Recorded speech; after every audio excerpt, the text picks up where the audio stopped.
My name is Gavin Evans, and this is my review of the 2024 movie Speak No Evil. And it's a remake of a 2022 Danish film, a movie that I hated. Like, I know some people love it, but I thought it was a terribly written piece of shit. But I was still optimistic for this movie for two reasons. The first one is that I do believe you shouldn't be remaking good movies. You should be remaking bad movies with potential, and this movie did that. And the second reason is that this movie is directed by James Ratkins, who directed Eden Lake and The Woman in Black, two movies that I love. So I was actually really excited and optimistic, and rightfully so. This is a really good movie. So let's begin talking about the cast. And James McAvoy is spectacular. It won't happen because the Oscars suck, but he should be nominated. He is that good here.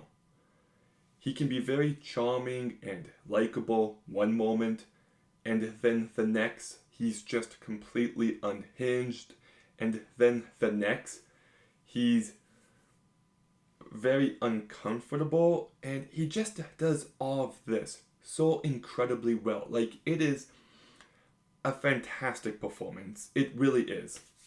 Mackenzie Davis also does a really good job. I thought she carried this movie incredibly well.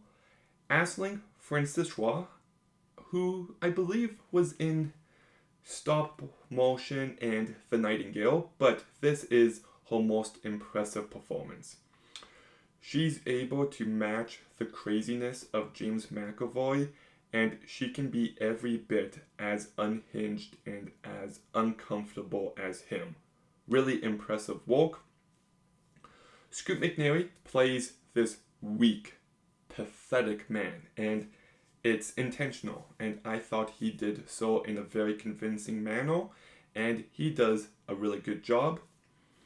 And the kids, Alex West-Liflor and Dan Hugh, both do a great job as well. So the entire cast is a real strength of this movie, and I just love what this story is exploring. About how much are you willing to tolerate before you've had enough. And there's just this really great escalation to this movie. And yes, the characters make stupid mistakes, but it's so much more believable here than it is in the original. Just small details added made all the difference for me, and I was actually able to get invested in the story, and I was able to care about these characters. And I knew how the story was going to go, of course, but there were still moments that had weight to them, despite me knowing what was coming. And I love how this movie can be so uncomfortable one moment. It can be tense, it can be thrilling, and it can also be very funny.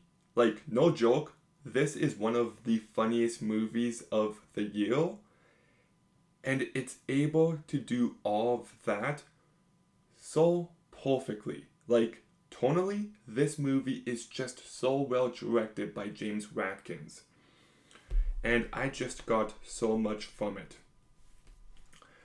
My only real issue with the movie is I do like the last act, but I do feel like it was 5 minutes too long, and I would have liked it to be a bit more brutal.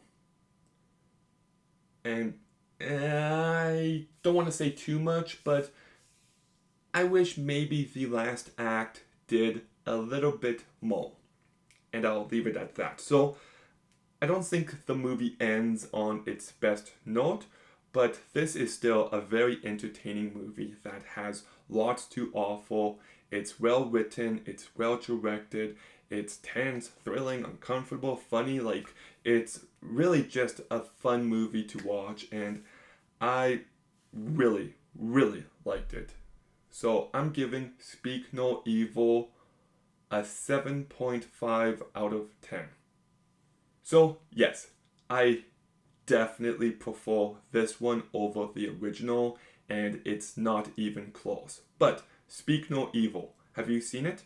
What did you think? Let me know in the comments down below. Make sure you like, comment, subscribe. Stay tuned for more videos soon. And Gavin, out.